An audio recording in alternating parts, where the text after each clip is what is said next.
Hey, good morning, everybody. This is Chris Robinson, Robbins Ag Market. With today's pre-opening grain and livestock comments for Friday, the 27th day of February. Last day of the week, last day of the month. Funds are long, 160,000, maybe 165,000. Soybean contracts, I think they're probably going to try and dress it up for the month. We'll see what happens next month. Next month, we got two USDA reports, guys. The 10th and then the big one, the planning intentions on the 31st. So it's nice that we're ending February, starting March at or near 20 22 month highs.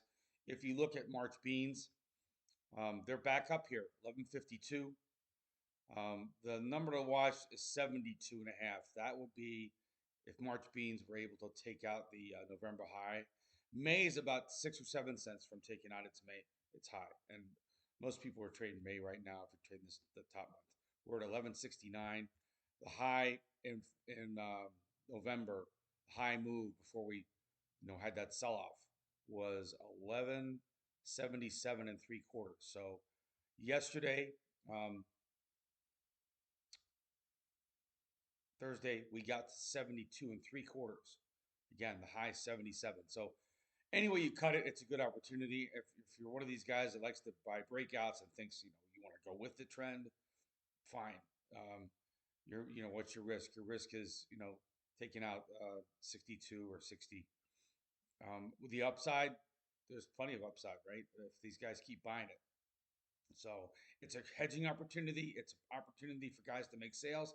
I am not one of these guys that tells people to, sell when we make, 4 month lows. Back in January when we traded down to 1050, that was the lowest price we'd had since October. So that would have been a 4 month low. So we went from a 4 month low to almost a 20 month high very, very quickly. Please reward the rally. And if you can't reward it with a cash sale, you can get a put for a week, 2 weeks, 3 months. If you're selling into it, right? If you're like, oh, let's sell into this rally and clean up the stuff that's in the bin, absolutely positively re-own it for the next 90 days. Go out and spend. If you're selling into a $1.20 rally, make the cash sale, hold back 15, 20 cents, or what have you. Go out and re-own it with a call option or a call option spread. Once you buy that, you've re-owned it. You can't lose any more than what you paid for the call. You're making a really good cash sale, and you're also setting up a trap so that if we rally another dollar in the next 6 weeks, you're not kicking yourself for having sold too soon. So since nobody has a crystal ball, we hedge. Keep your hedges cheap. Make corn overnight up 4. Again, a nice pushing higher here. Make corn at 447. That's a new high for the year. Um, well, excuse me, not a new high for the year. Maycorn needs to get back to 56 and three quarters. That's where we were on the 12th. That was the high on that January 12th report. So anyway you cut it, it's a good recovery.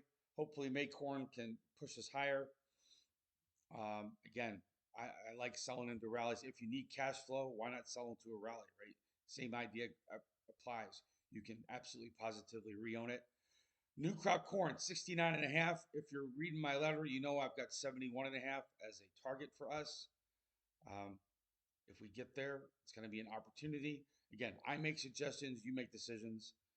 In the meantime, you can get a 460 floor for 2 months worth of protection for around 7 cents. That may be something you want to consider. It's a substitute sale. Why would you do that? Well, if in the next 2 months corn falls out of bed, you'll at least have protected 460, and you can do that for 3 or 4 cents a month. That's not a bad hedge.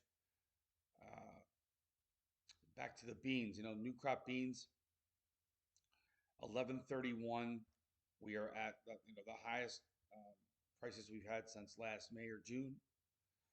And the next upside target potentially, I've got it in my letter. There's some gaps and stuff up there. There's a gap that comes in around 1147 and a half, 1150. That's going to be a next big fat target. Markets like to go to round numbers. 1150 is going to get a lot of play now because we're within 20 cents. So it's a good rally. I don't like to call tops. I'm not one of these guys that sit here and says, "Oh, don't worry, beans are going to be back to where they were in 2022 at 1240." not when we're trading at 11:30. Would I like to see another dollar rally? Absolutely, positively. My clients are all farmers and producers, and we want higher prices, but wanting something doesn't mean it's necessarily going to happen. So in the meantime, we defend the rally where we can. Wheat is back higher. A good move last night, up 14, 15 cents in wheat. That looks like that trend wants to continue to pop higher. That's a new high for the move. If you look at May wheat, that is the highest price for May wheat we've had since last July. And May wheat in Chicago is now closing in on 590. Just like I said with 1150 beans, um, $6 wheat that gets everybody's attention.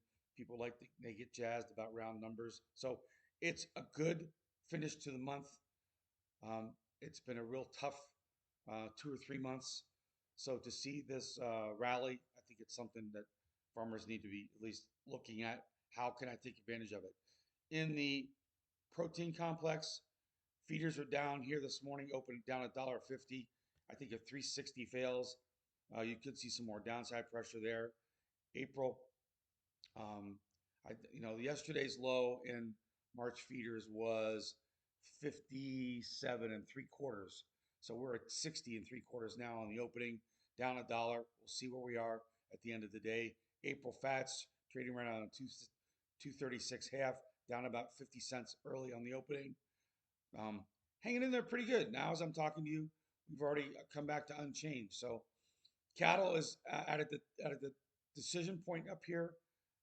It's given everybody a lot of revenue still to protect.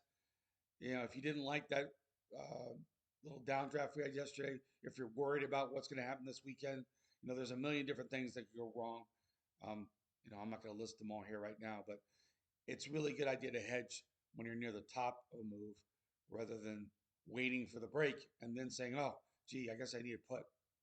So try to hedge it before the break. Try to keep your hedges very, very cheap. Remember, when we make new highs, the defensive puts get cheaper. All right, this is Chris Robinson, 312 638 8868. If you're looking for help, if you're looking for fresh eyes, if you want to just talk about your risk management, please give me a call, 312 638 8868. Have a great Friday.